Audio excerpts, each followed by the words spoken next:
আসসালামু আলাইকুম প্রিয় শিক্ষার্থী বন্ধুরা, যারা 2026 সালে এসএসসি এবং দাখিল পরীক্ষা দিবে তোমাদের জন্য পদার্থ সাজেশন।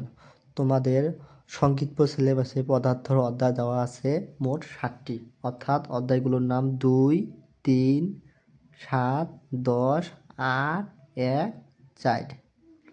এই 60টি অধ্যায়ের মধ্যে 60টি সৃজনশীল থাকবে, অর্থাৎ প্রত্যেকটি অধ্যায় থেকে একটি করে সৃজনশীল থাকবে। 60টি অধ্যায়ের মধ্যে 60টি সংক্ষিপ্ত প্রশ্নের উত্তর থাকবে। 60টি সংক্ষিপ্ত প্রশ্নের মধ্যে 5টির উত্তর দিতে হবে এবং 60টি সৃজনশীলের মধ্যে 4টির উত্তর দিতে হবে। সৃজনশীল 4 10 40, সংক্ষিপ্তের প্রশ্নের উত্তর 60টির মধ্যে 5টি, একটি করে মান 2, 10 আর 40 50 এবং এমসিকিউ থাকবে 25টি, 25টিরই উত্তর দিতে হবে 75, প্র্যাকটিক্যাল 25, এই 100। 100-এর মধ্যে তোমাকে পাইতে হবে কত? 80। 80 পেলে এ প্লাস। অর্থাৎ যেহেতু তোমাদের সময় অল্প, তোমাদের এপ্রিলের মাঝামাঝি অথবা এপ্রিলের শেষ সপ্তাহে এসএসসি পরীক্ষা অনুষ্ঠিত হবে। এই অল্প সময়ের মধ্যে তোমাদের যদি আগে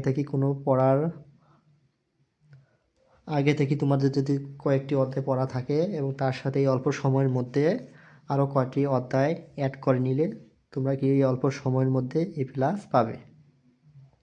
অর্থাৎ তোমাদের যাদের টার্গেট এ প্লাস তাদের জন্য পড়তে হবে অধ্যায় 2, 3, 7, 10, 8। এই 5টি অধ্যায়ের মধ্যে 5টি সৃজনশীল থাকবে। 5টি সৃজনশীল থাকবে, তোমাদের উত্তর দিতে হবে 4টি। 5টি সৃজনশীল এখান থেকে পাবে।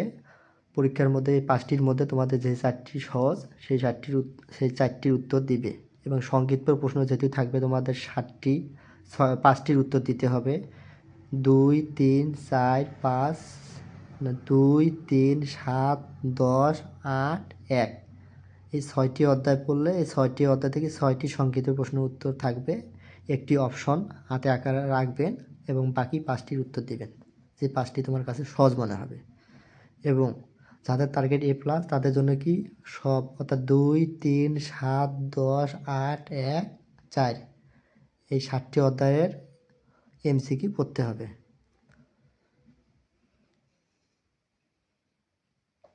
যাদের টার্গেট এ তাদের জন্য কোন কোন অধ্যায়গুলো পড়তে হবে? অধ্যায় 2, 3, 4, 10, 8। তার সাথে কি এমসিকিউ কত? এমসিকিউ 1 অধ্যায়। অর্থাৎ এই 4টি অধ্যায়ের মধ্যে এই 4টি অধ্যায়ের সংক্ষিপ্ত প্রশ্নের উত্তর, এমসিকিউ প্লাস সৃজনশীল এবং তার সাথে শুধু 1 অধ্যায়ের এমসিকিউ অথবা 4 অধ্যায় তুমি নিতে পারো। এইটা অধ্যায় বাদ দিয়ে এটা অধ্যায় তোমার যদি পড়া থাকে তুমি এটা অধ্যায় নিয়ে এমসিকিউ পড়তে পারো। যাদের টার্গেট এ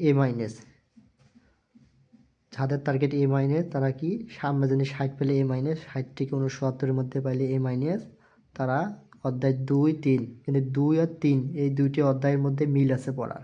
অধ্যায় 2 আর 3 পড়ার সাথে কি আছে? মিল আছে। 2, 3, 7, 10 তার সাথে 8 অধ্যায়ের এমসিকিউ। যাদের টার্গেট বি গ্রেড তারা কি অধ্যায় 2, 3, 7 এবং এমসিকিউ তার সাথে 10 অধ্যায়, অর্থাৎ এই 3টে অধ্যায়ের সৃজনশীল, সংক্ষিপ্ত প্রশ্নের উত্তর, এমসিকিউ তার সাথে অধ্যায় 10টা শুধু এমসিকিউ আকারে পড়লেই হবে। যাদের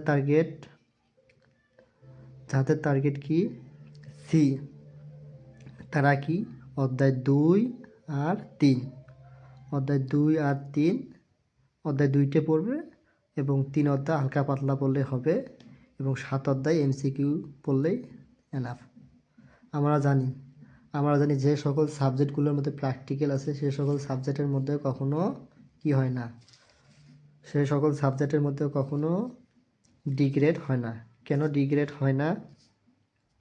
আমরা জানি লিখিতর মধ্যে 50-এর মধ্যে তোমাকে পাইতে হবে 16 এবং এমসিকিউ 25-এর মধ্যে পাইতে হবে 8।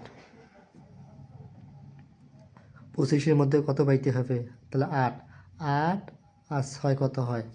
8 আর 6 14, 14 4 হাতে আছে 1, 1 আর 1 2, 24। এখান থেকে তুমি পেলে 24। প্র্যাকটিক্যালের মধ্যে তুমি যদি 25-এর মধ্যে কোনো কিছু যদি তুমি না পাও এমনিতে স্যার তোমাকে 20 দিবে, যদি 20 দেয় তাহলে কত হয়েছে, 44 হয়েছে। এই কারণে এই সাবজেক্টের মধ্যে যে সকল সাবজেক্টের মধ্যে প্র্যাকটিক্যাল আছে সেই সকল সাবজেক্টের মধ্যে শুধু যদি পাস করো এবং প্র্যাকটিক্যাল নাম্বার আলাদা আছে, এমনিতে তুমি তাহলে ওই সাবজেক্টের মধ্যে কী পাবে, সি গ্রেড থাকবে। এই কারণেই প্র্যাকটিক্যাল সাবজেক্ট, যে সকল বিষয়গুলোর মধ্যে প্র্যাকটিক্যাল সাবজেক্ট আছে মানে অর্থাৎ প্র্যাকটিক্যাল আছে, সে সকল বিষয়ের মধ্যে কখনো ডি গ্রেড হয় না। ধন্যবাদ।